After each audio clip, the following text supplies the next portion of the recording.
everything, like my whole life flashed before my eyes. Should I have stayed in Canada? Should I have, never boarded that plane? Now we are in District 3. Hi, Chloe. We're gonna go. I'm not much of a matcha person, Okay. but here is known for like really premium matcha. Okay. Kocha, everything is. This is not like your typical powder. You can choose your different type of powders. You have your whisk, your different type of whisk. Ikuri, and we'll go order. What do you usually get? Just matcha latte. Thank you. It's usually my go-to is matcha latte. I hope they have a substitute for the milk. Oat milk, always. Yeah. Oh, that's good. Okay. Cái cách mình order sẽ mình chọn cái loại trà xong rồi mình chọn cái Thì nếu như mình dùng những món latte á, thì Yeah. mình sẽ chọn trà trước, sau đó mình chọn những cái món dưới đây. Oh, okay. Hello, Chloe. Hi, Peter. Hi, Um, everyone. we're coworkers. Yep. No. And this is cool. So this is your matcha and whisk. The matcha. You pour it a little here, It's the and it tastes like a cold brew. right. Because I'm a cold brew type of person. It has like a yuzu cold brew. It's really good too. So you've been in Vietnam for only. 1 year and a half. But what they don't know is your English is really good, Thank you. Appreciate that. but for a reason. Yeah. What is that reason? I moved to Canada when I was 17, 18, and I've been there for a good 8 years before I came back to Vietnam again. So whereabouts in Canada? Where? Well, when I first moved to Canada, I studied in Caperton University, so it was in Nova Scotia. Nova Scotia. Yeah, and then You're more Canadian than me. and then I moved to Halifax and then Vancouver. I would assume your first taste, or what was the motivation to come to Canada? Graduated from Vietnam.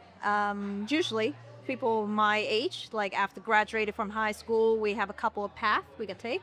Like we can either study in a university, should be a top one for my parents' expectations, or we can move abroad and study abroad as well. So I went to the second direction. Canada was like a really affordable options and also a quick options to finalize the plans and to move me.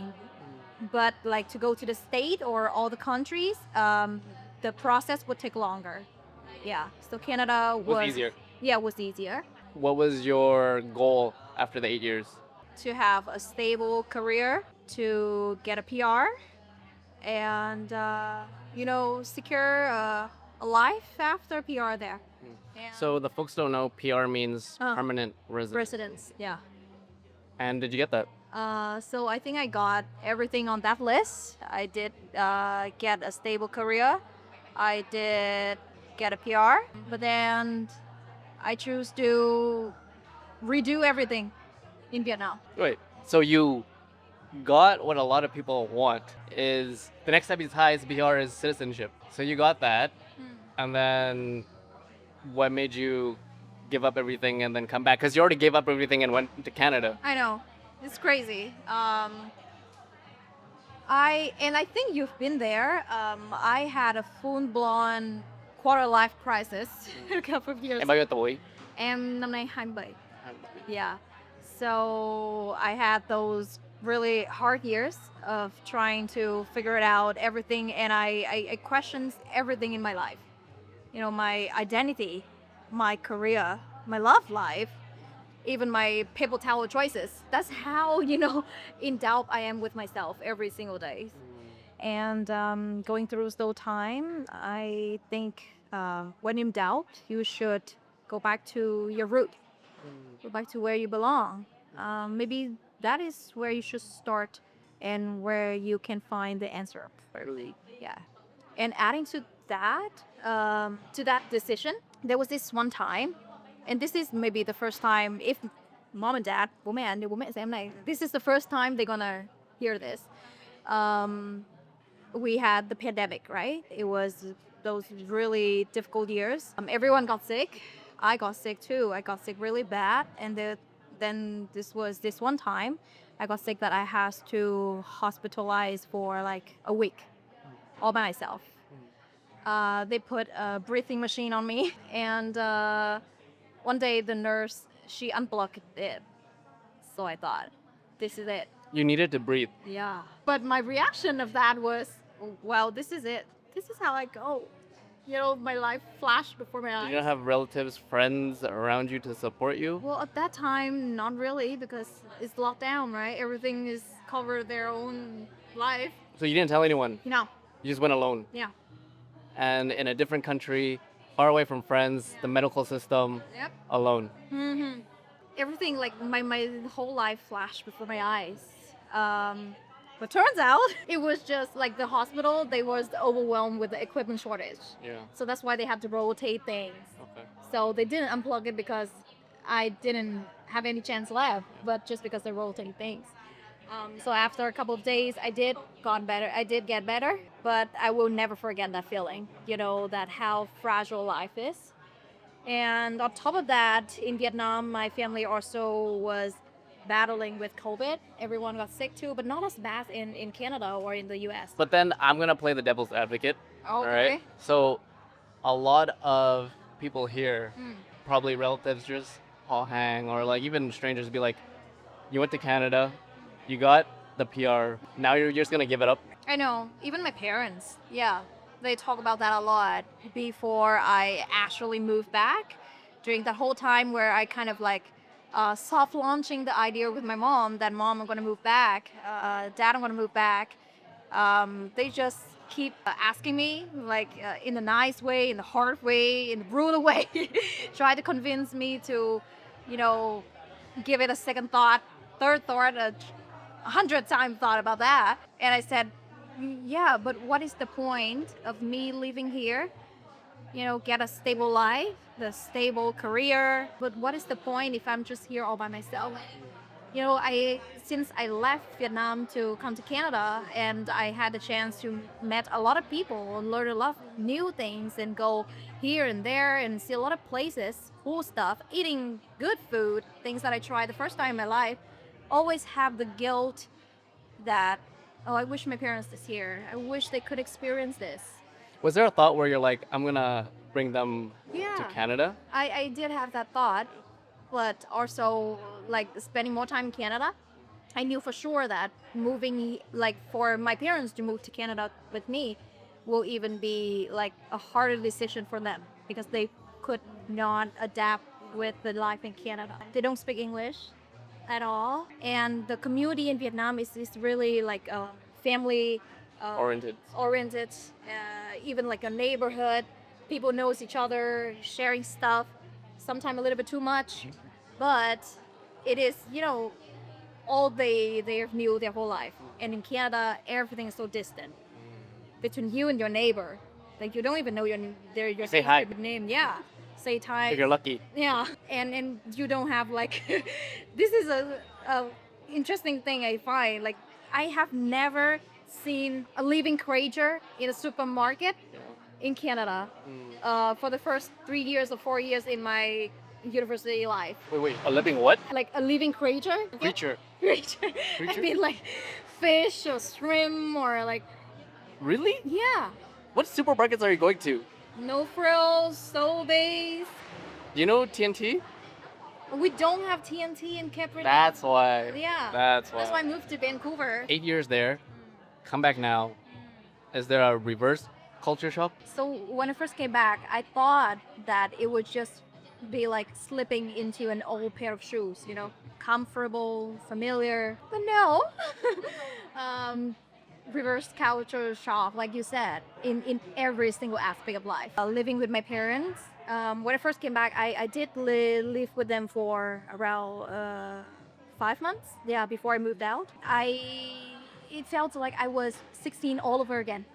But in a good way, but I still have to adjust to their lifestyle, to their expectations and everything. But isn't that what you wanted in the beginning? To be closer? Closer, Roots? Too much? Too close? Too close? too close, a little bit too close, because the 8th year that I spent in Canada was the 8 critical years in a person's life, I think, to form how you think, how you feel, how you live, how you love, and everything. All over again in Vietnam was a huge challenge. So a bit too close with my family was a shock. Let's get a little spicy. Did you have a relationship while you were in Vietnam? I did. How was that dating a Vietnamese Do they have like guy? wine or beer here? Because we gotta You get it. told me your next door upstairs is your favorite bar. Yeah, true. Visit there, 7 Yeah. cent. Yeah. I did not have good experience in dating in Vietnam because I left Vietnam when I was like A baby. 17, 18. Yeah. So the whole dating experience, loving life, relationship things was formed when I was in Canada, and it was really different here. I don't know how to read people. I don't know when they are being truthful or when they are just putting on a show. It was really hard. So I learned some great lessons. Look into the camera. What's your type? I would say Let's start with basics.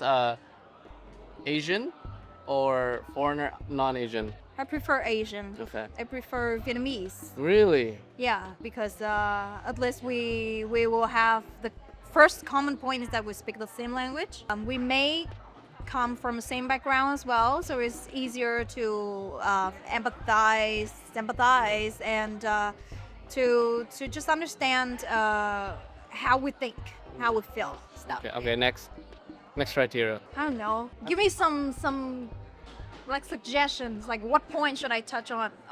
Because I have Chloe, this is your person. If you only have 2 points, then you should have no problem dating anybody, right? right? I know, right? I'm a simple. Wow, so easy. Okay. Yeah. Why? You have to be Asian and then a little Vietnamese. Starting point. Yeah. Yeah. Like we start outside in, so Yeah. like tall, Taller than me, Tall. which is easy. slim, fit, sense of style, da da da. You don't really care. Maybe like I'm not too strong or like judging people too strong off of their appearance. So I've never think too much about the height, like if they are slim or like chubby a little bit. Yeah. So what do you look for then? What am I looking for? Yeah. So what do you look for? Personality. Personality. There you. Okay. Let's break that down. What type of personality? Honesty. Well, here's the difference. Honesty and transparency. Because sometimes you be too honest, Right. and you can like in corporate, it can hurt someone. True. Yeah. Or in a way that, for example, if you let me have to ask you, who are you going out with? And you just answer me, well, I'm going out with David, with Peter, and with Sarah. Yeah. And that's it. That's your answer. It will be different with transparency when you come to me and you say, hey, I'm going out at this time with Peter, David, and Sarah is David's assistant. I don't know. See, so transparency. You want a truthful guy, Yep. Vietnamese-esque, like more open, like Western, like a Việt kieu, or like Yeah. Vietnamese. No, it should be more open-minded. Okay. That's it? And then truth, that's it? Personality, like what? Funny, charismatic, confident, knows what he wants, successful. That should be first point. Yeah, good to have, but just some basic stuff like being truthful, hardworking, and funny. You should be in like a husband and 2 kids by now. Wait. Speaking of that, traditional but funny. Like Yeah. everyone has a different type sense of humor. funny. Yeah, Yeah. right. Yeah. So that's the hard part. Yeah. Do you what do you want out of a relationship? Are you traditional in the sense where it's like I want kids to build something with a partner, or it's like I just want a partner in life where it's very Canadian, where I see it when I'm in Canada, where it's like I don't want kids. I just want a partner and travel Right. the world and just they're my person, but I don't want to have kids. But for me, I'm very traditional, Yeah. where it's like I still want one in Canada, 1 kid, Yeah, yeah. but like a family. Yeah, I think I also want a family with a partner and potentially some kids. Yeah, Because that's why I noticed in Vietnam, it's very common. yeah. Where in Canada, it's almost like 50-50. I know. Where earlier in life, I was pretty firm on not having kids. Yeah, I just wanted a partner in life, and then we travel the world, kind of things together. But maybe What changed? I still trying to find the answer for that. To be honest, Yeah, so especially for romantic relationship, it has to have that duyên. So when it's not it yet, then we cannot do anything. So I won't be rushed on that. I won't have put pressure on How that. about your parents? They're okay. They're okay. Yeah, they're okay. Especially my mom because she know who I am and she know that if I rush into things and but I think she just want the best for me. She just want me to be happy. So as long as I'm happy, either all by myself or with someone else, she's okay with it. So I, the more important question is, sure, she's okay with, but are you okay with it? I'm okay with it too. Yeah, I'm okay with it because I've been in Canada all by myself, independently for quite a while. During your COVID Mm. experience and you almost dying. Mm. So how did you get through that? Because now you look all bubbly and you feel you radiate positive energy. Aw, But thank you. but how did you get through that those Mhm. times? Right. I indeed did not stay or cannot be able to stay positive at all. I think partly because of the sickness, it numbs your whole nervous system. At least for that time when I was sick. So I was just feeling numb, scary, anxious. I cannot have any rays of sunshine during that time, to be honest. But once I feel like okay, life still gives me a chance. Um, I don't want to waste that.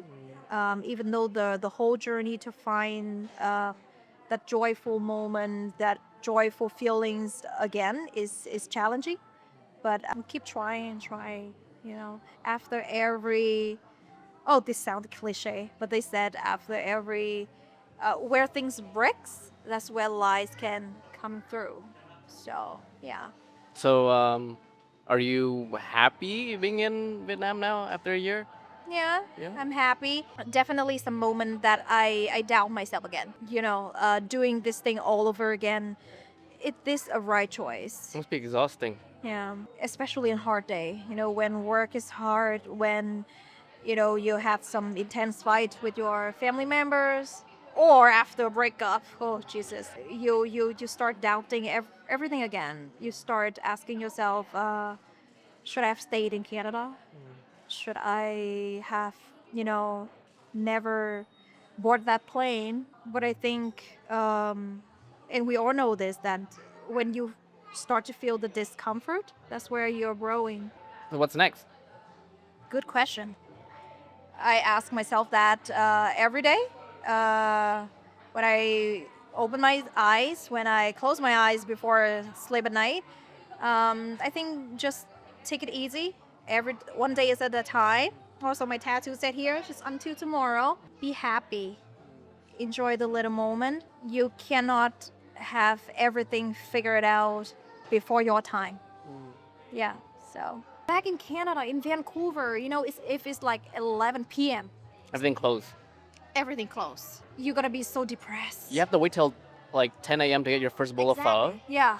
Right. And it's not even that good. Yeah. And it's 20 đô nha. Yeah. True. And have it all plus Tips, tips. 18%. Uh-huh. And now you're back here. You can eat for whenever you want. You can get fish, deep fried fish skewered whenever you The want. lifestyle. Yeah. So So rewarding. thank you for sharing a little bit of your story. Mm-hmm. I'm sure there's a lot more depth, and we'll leave that for the next episode. Sure. Yeah. I want you to look into the lens of the camera, not the LCD, but look at Okay. the lens, Uh-huh. and imagine it's you in 2020. What would you say to that, Chloe? Oh, okay. Wow, this is actually really therapeutic because I use this method usually to heal the part in me and also motivate me in the current time. No, so she's right there. Okay, so hi there, little Chloe. Um, you are 3 years older now. You are much healthier, much happier, still a little crazy, but I think that's who you are. So don't be afraid. Things will get better. I promise. Be strong, believe in yourself, and it will only good things coming up from now on. Beautiful. Thank you. Thank you.